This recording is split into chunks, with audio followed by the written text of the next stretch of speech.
Hello అండి, ఇది వచ్చేసి 7 చుక్కల ముగ్గు అనమాట. 7 చుక్కలు మధ్య చుక్క 4 వచ్చే వరకు పెట్టుకోవాలన్నమాట.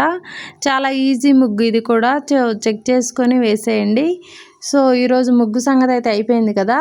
ఇక ఈరోజు పొడుపు కథలోకి వచ్చేద్దాం. ఈరోజు పొడుపు కథ ఏంటంటే, జీడివారి కోడలు సిరిగల వారికి ఆడపడుచు, వయసులో కులికే వయ్యారి, వైశాఖ మాసంలో వస్తుంది, ఏమిటది, ఎవరది, తెలిస్తే కమెంట్ చేయండి. లేదు అంటే నేను డిస్క్రిప్షన్లో ఆన్సర్ ఇస్తాను, చెక్ చేయండి. ఇంకొకసారి అడుగుతాను.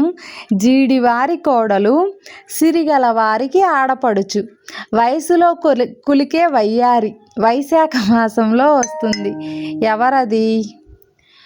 మీకు కానీ మా వీడియో నచ్చినట్లయితే ప్లీజ్ లైక్ చేయండి. అలాగే మరిన్ని వీడియోస్ కోసం మమ్మల్ని ఫాలో అవ్వండి. Thank you.